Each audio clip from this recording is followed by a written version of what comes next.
Yesu Kristo nashimwe. Tugeze ku munsi wa 10 dusoma ijambo ry'Imana. Uyu munsi turatangira ku gice cya 46 tugeze ku gice cya 50. Igice cya 45 twasoreje ubushize twe tumaze kubona ko noneho Yakobo yamenye ko umwana we ariho yiyemeje kuzajya kumanuka akajya muri Egiputa kumureba bakabonana. Nuko rero reka dutangire igice cya 46. Yakobo ajya muri Egiputa. Isiraheli aragenda ajyana ibyo atunze byose agera i Berisheba atambirayo ibitambo Imana ya se Isaka. Imana ihamagara Isiraheli mu iyerekwa rya nijoro iti, Yakobo, Yakobo. Aritaba ati karame. Iramubwira iti, ndi Imana, Imana ya so. Ntutinye kumanuka ngo ujye muri Egiputa, kuko ariho nzakugirira ishyanga rikomeye. Ubwanjye nzajyana nawe muri Egiputa, kandi ubwanjye ni njye uzagukurayo, kandi Yosefu niwe uzahumbya amaso yawe. Yakobo arahaguruka ava i Berisheba. Abana ba Isiraheli bajyana na Yakobo se n'abana babo bato n'abagore babo mu magare Farawo yohereje kumuzana. Bajyana amatungo yabo n'ibintu byabo baronkeye mu gihugu cy'i Kanani bajya muri Egiputa. Yakobo n'urubyaro rwe rwose rujyana nawe, abahungu be n'abuzukuru be b'abahungu n'ab'abakobwa be n'abakobwa b'abahungu be n'urubyaro rwe rwose rujyana nawe muri Egiputa. Amazina y'urubyaro rwa Yakobo. Aya niyo mazina y'Abisiraheli bagiye muri Egiputa. Yakobo n'abahungu be, imfura ye ni Rubeni. Bene Rubeni ni Henoki na Palu na Hesironi na Harumi. Bene Simeyoni ni Yemuweli na Yamini na Ohadi na Yakini na Sohari na Shawuli umwana w'umunyakananikazi. Bene Lewi ni Gerushoni na Kohati na Merari. Bene Yuda ni Eri na Onani na Shera na Peresi na Zera, ariko Eri na Onani bapfiriye mu gihugu cy'i Kanani. Bene Peresi ni Hesironi na Hamuri. Bene Isakari ni Tora na Puwa na Yobu na Shimuroni. Bene Zebuloni ni Seredi na Eloni na Yahileli. Abo ni bo bene Leya wabyaraniye na Yakobo i Padanaramu, kandi babyarana n'umukobwa Dina. Abahungu be n'abakobwa be bose ni 33. Bene Gadi ni Sifiyoni na Hagi na Shuni na Esiboni na Eri na Arodi na Areli. Bene Asheri ni Imuna na Ishiva na Ishivi na Beriya na mushiki wabo Sera. Bene Beriya ni Heberi na Malikiyeli.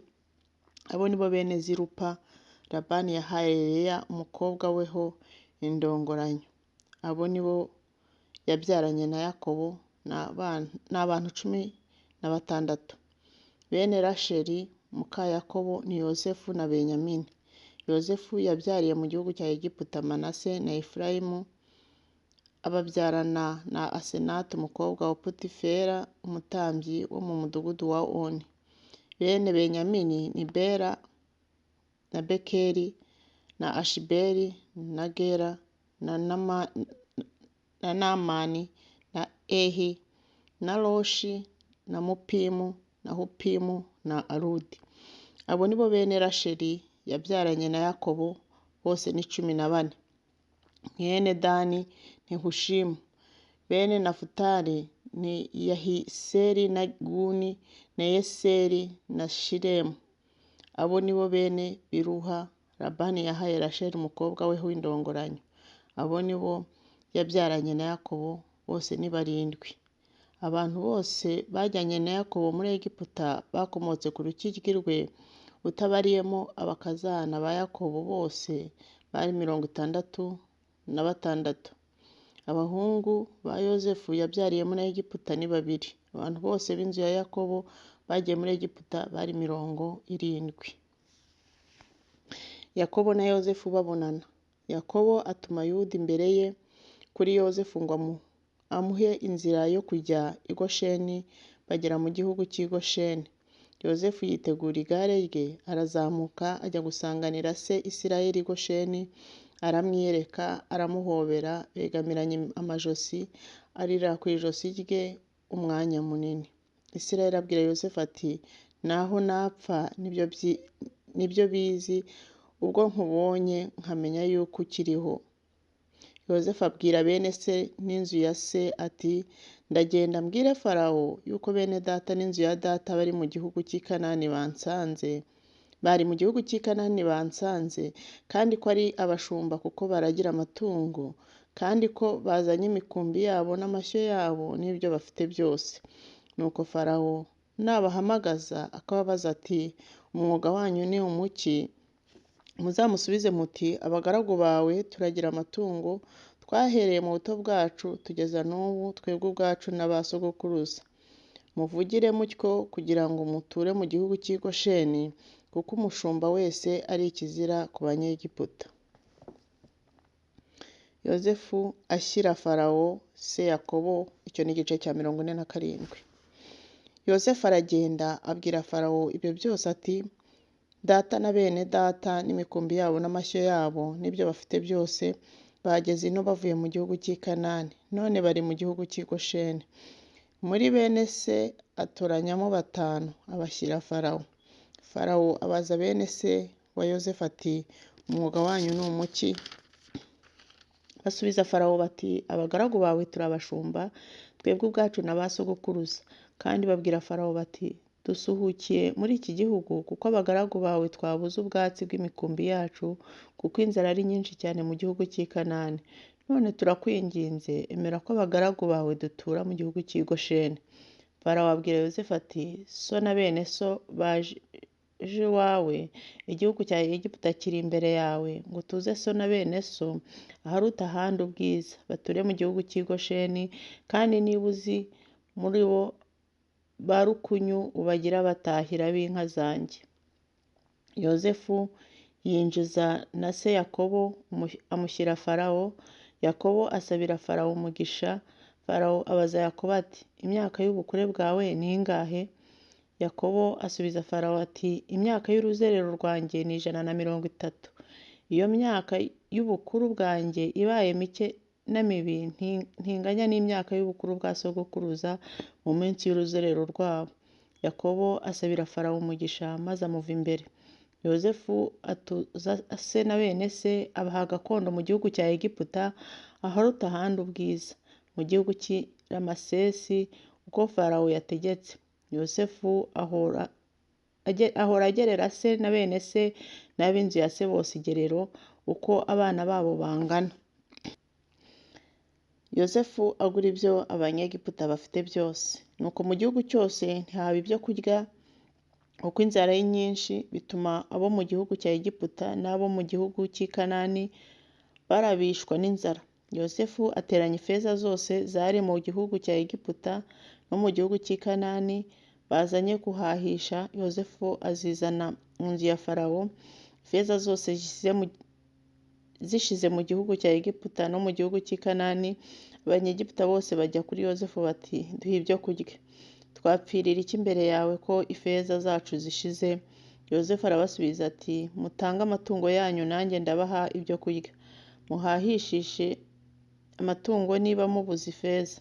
Bazanira Yozefu amatungo yabo. Yozefu abahahisha ibyo kurya ku mafarashi n'imikumbi n'amashyo n'indogobe. Abagaburira ibyo kurya uwo mwaka, abahahisha ku matungo yabo yose. Uwo mwaka ushize, mu mwaka wa 2 baza ahari baramubwira bati, ntitwahisha databuja yuko ifeza zacu zose zishize, kandi amashyo yacu yose abaye aya databuja. Nta gisigaye imbere ya databuja kitari imibiri yacu n'ubutaka bwacu. Twapfirira iki mu maso yawe, twe n'ubutaka bwacu? Tugurane n'ubutaka bwacu, twe n'ubutaka bwacu tuzabe imbata za Farawo, uduhe imbuto tubeho, twe gupfa igihugu kikaba umwirare. Nuko Yozefu agurira Farawo ubutaka bwa Egiputa bwose, kuko Umunyegiputa wese yaguraga umurima we, kuko inzara yabateye cyane, igihugu cyose kikaba gakondo ya Farawo. Abantu arabimura, ahera ku ngabano za Egiputa n'uruhande rumwe ageza ku rundi, abashyira mu midugudu. Ubutaka bw'abatambyi nibwo bwonyine ataguze, kuko abatambyi bari bafite igerero bahawe na Farawo, bakajya barya iryo gerero Farawo yabahaye. Nicyo cyatumye batagura ubutaka bwabo. Yozefu abwira abantu ati, dore uyu munsi mbaguriye Farawo mwe n'ubutaka bwanyu, none imbuto zanyu ngizi muzabibe ku butaka, kandi uko muzasarura muzajye muha Farawo igice cya gatanu cy'icyatamurima. Ibice 4 bizajya biba ibyanyu, ngo mubikureho imbuto yo kubiba mu mirima, bibe n'ibyo kurya byanyu n'abo mu ngo zanyu n'abana banyu bato. Baramusubiza bati, udukijije urupfu, tukugirireho umugisha databuja, natwe tuzaba imbata za Farawo. Yozefu yandikisha iryo tegeko riba itegeko ridakuka mu gihugu cya Egiputa na bugingo n'ubu, yuko Farawo ahabwa igice cya gatanu.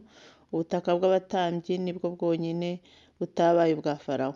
Abisirayeli batura mu gihugu cya Egiputa, mu gihugu cy'i Gosheni, baronkerayo ibintu, barororoka, bagwira cyane. Yakobo arahiza Yozefu yuko azamuhamba i Kanani. Yakobo yongera kurama indi myaka 17 ari muri Egiputa, nuko imyaka Yakobo yaramye yari 147. Iyo niyo myaka y'ubugingo bwe. Igihe cyo gupfa kwa Isirayeli kiri bugufi, ahamagaza umwana we Yozefu, aramubwira ati, niba nkugiriyeho umugisha, ndakwinginze shyira ukuboko kwawe munsi y'ikibero cyanjye, ungirire neza, umbere umunyamurava. Ndakwinginze ntuzampambe muri Egiputa, ahubwo ninsinzirana na data na sogokuru, uzanjyane unkure muri Egiputa, umpambe mu gituro cyabo. Aramusubiza ati, nzabikora uko untegetse. Aramurahiza ati, ndahira. Aramurahira. Isirayeli yikubita ku musego yubamye. Yakobo agiye gupfa, Yozefu amuzanira abahungu be bombi. Igice cya 48. Hanyuma y'ibyo babwira Yozefu bati, so ararwaye. Ajyana n'abahungu be bombi, Manase na Efurayimu.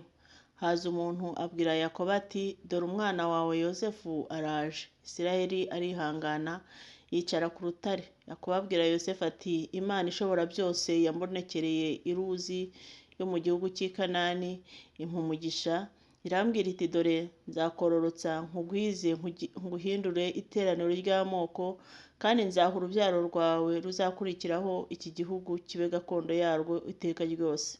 None abahungu bawe bombi wabyariye mu gihugu cya Egiputa, ntaragusanga muri Egiputa, ni abanjye. Efurayimu na Manase bazaba abanjye, nka Rubeni na Simiyoni. Abandi bana wabyara hanyuma yabo bazaba bawe, mu iragwa ryabo bazitirirwa bene se. Ku bwanjye, ubwo navaga i Padani, napfushirije Rasheli mu rugendo mu gihugu cy'i Kanani. Twari dushigaje akarere tukagera Efurata. Byarambabaje, muhambayo mu nzira ijya Efurata, ariho Betelehemu. Isirayeli abona bene Yozefu, aramubaza ati, aba ni bande? Yozefu asubiza ati, ni abana banjye Imana yampereye ino. Aramubwira ati, ndakwinginze bazane mbasabire umugisha. Kandi amaso ya Isirayeli yari abeshejwe ibirorirori n'ubusaza, ntiyashobora guhweza. Arabamwegereza, arabasoma, arabahobera. Isirayeli abwira Yozefu ati, sinibwiraga yuko nzabona mu maso hawe ukundi, none Imana inyeretse n'urubyaro rwawe. Yozefu abakura hagati y'amavi ya se, yikubita hasi yubamye. Yakobo asabira Efurayimu na Manase umugisha. Yozefu abajyana bombi, arabamwegereza, afatisha Efurayimu ukuboko kwe kw'iburyo, amwegereza ukuboko kw'ibumoso kwa Isirayeli. Afatisha Manase ukuboko kwe kw'ibumoso, amwegereza ukuboko kwa Isirayeli kw'iburyo. Isirayeli arambura ukuboko kwe kw'iburyo, arambika ikiganza cyako ku mutwe wa Efurayimu umuhererezi, arambika ikiganza cye cy'ibumoso ku mutwe wa Manase, anyuranya amaboko ye abizi, kuko Manase ari we wari imfura. asabira Yozefu umugisha ati, Imana iyo sogokuru Aburahamu na data Isaka bagenderaga imbere, Imana yantunze mu bugingo bwanjye bwose ikageza ubu, marayika wancunguye mu bibi byose, ihe aba bahungu umugisha bitirirwa izina ryanjye n'irya sogokuru Aburahamu na data Isaka, bororoke babe benshi cyane mu isi. Yozefu abonye yuko se arambitse ikiganza cye cy'iburyo ku mutwe wa Efurayimu, biramubabaza.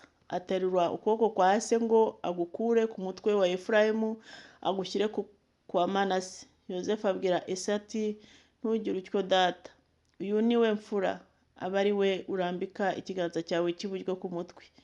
Se aranga ati, ndabizi mwana wanjye, ndabizi.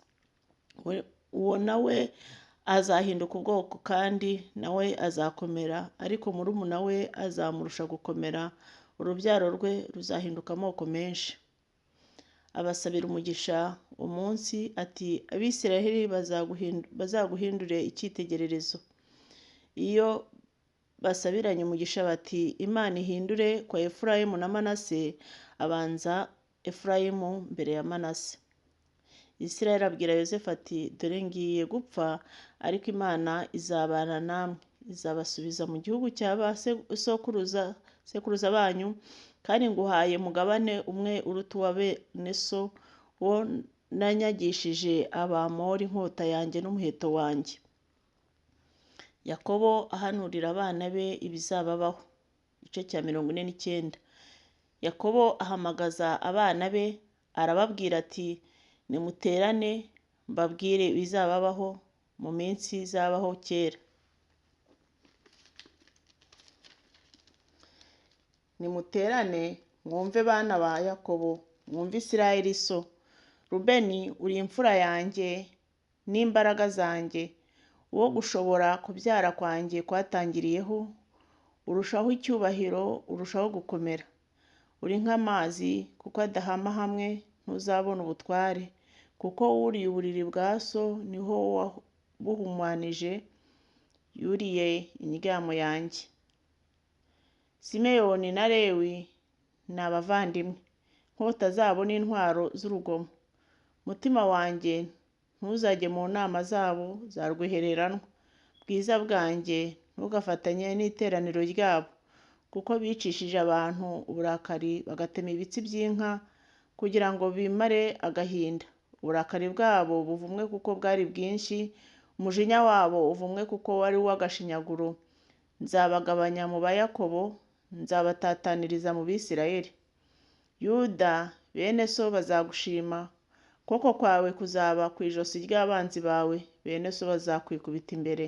Yuda ni icyana cy'intare, urazamutse mwana wanjye uvuye mu muhigo, yunamye abunda nk'intare, kandi nk'intare y'ingore. Ninde wayivumbura? Inkoni y'ubwami ntizava kuri Yuda, inkoni y'ubutware ntizava hagati y'ibirenge bye, nyirayo ataraza. Uwo ni we amahanga azumvira, aziritse ishashi ye y'indogobe ku muzabibu, n'icyana cye cy'indogobe akiziritse ku muzabibu urutaho ubwiza. Ameshesha imyenda ye vino, imyambaro ye ayimeshesha amaraso y'inzabibu. Amaso ye atukujwe na vino, amenyo ye yejejwe n'amata. Zebuluni azatura ku kibaya cy'inyanja, azaba ku kibaya kiriho inkuge, urugabano rwe ruzerekeza i Sidoni.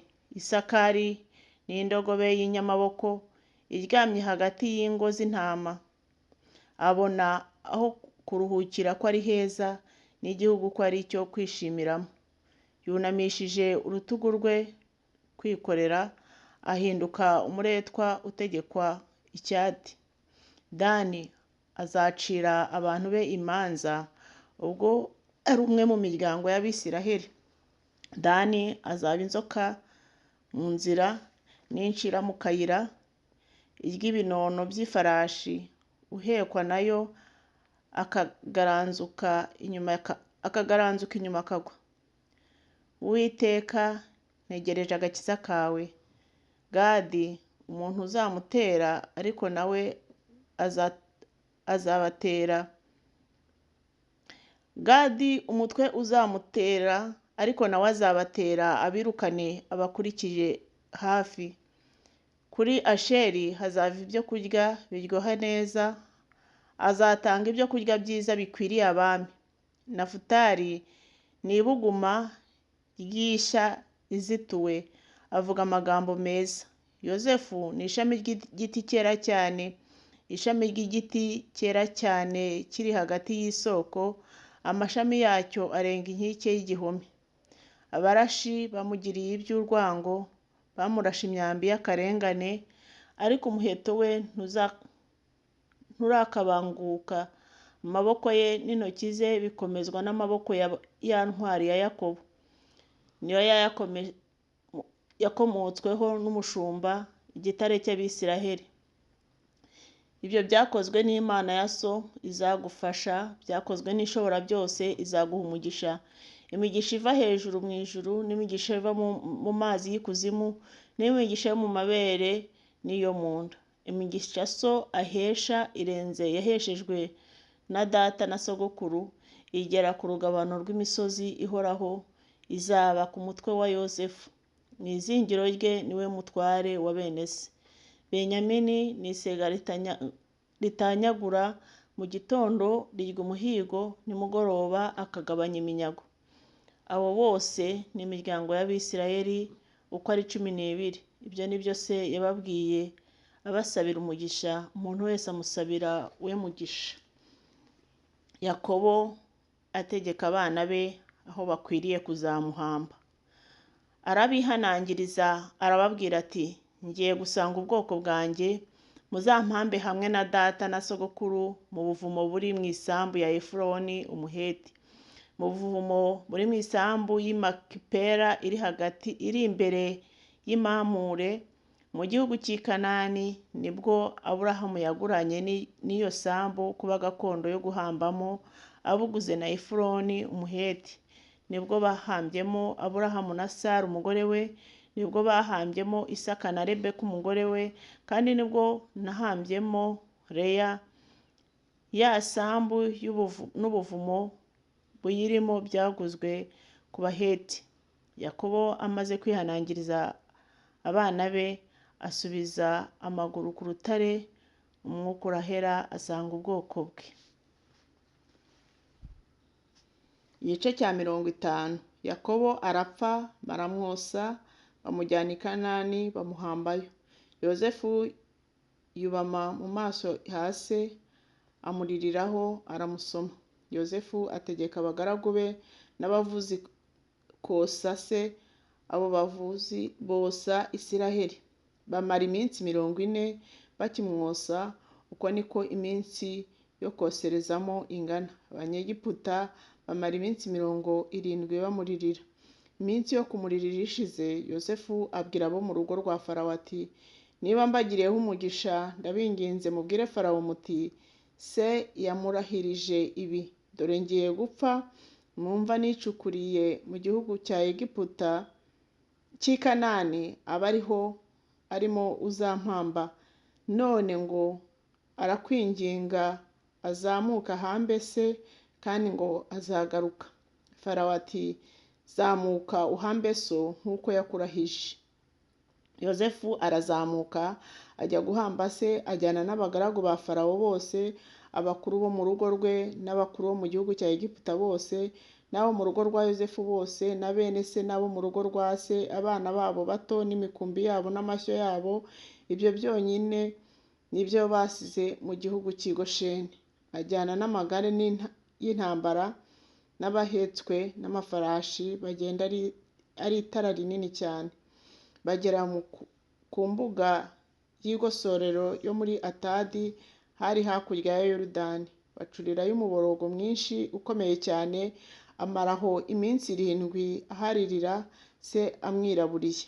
Bene igihugu n'Abanyakanani babonye baririra mu mbuga y'igosorero yo muri Atadi, baravuga bati, uyu ni umuborogo mwinshi w'Abanyegiputa. Nicyo cyatumye bahita Abeli Misirayimu, hari hakurya ya Yorodani. Abana ba Isirayeli bamukorera uko yabategetse, bamujyana mu gihugu cy'i Kanani, bamuhamba mu buvumo bwo mu isambu y'i Makipela iri imbere ya Mamure, ubwo Aburahamu yaguranye n'iyo sambu kuba gakondo yo guhambamo, abuguze na Efuroni Umuheti. Yozefu ahumuriza bene se, arapfa. Amaze guhamba se, Yozefu asubirana muri Egiputa na bene se n'abandi bose bajyanye nawe kumuhambisha se. Bene se wa Yozefu babonye ko se yapfuye, baravugana bati, ahari Yozefu azatwanga, atwiture rwose inabi twamugiriye. Batuma kuri Yozefu bati, se atarapfa yaradutegetse ati, muzabwire Yozefu ibi. Arakwinginze babarira bene so igicumuro cyabo n'icyaha cyabo, kuko bakugiriye nabi. None turakwinginze babarira abagaragu b'Imana ya so igicumuro cyabo. Yozefu babimubwiye ararira, ndetse bene se baragenda bamwikubita imbere, baramubwira bati, dore turi abagaragu bawe. Yozefu arababwira ati, mwitinya, mbese ndi mu cyimbo cy'Imana?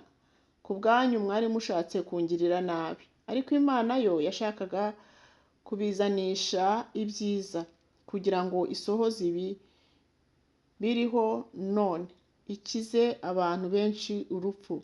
None mwe gutinya, nzajya mbagaburirana n'abana banyu bato. Arabahumuriza ababwira neza. Yozefu aturana muri Egiputa n'umuryango wa se. Yozefu arama imyaka 110.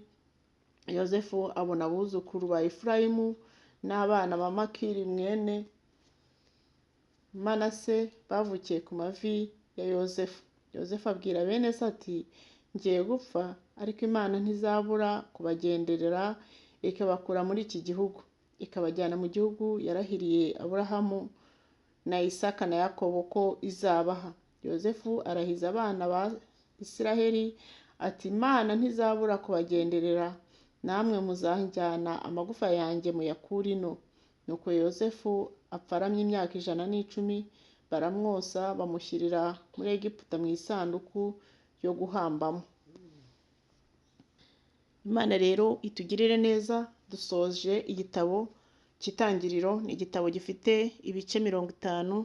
Turagishoje, tuzakomeza dutangira n'umunsi w'ejo igitabo cya kabiri cya Mose cyitwa Kuva. Imana yo mu ijuru ibaha umugisha.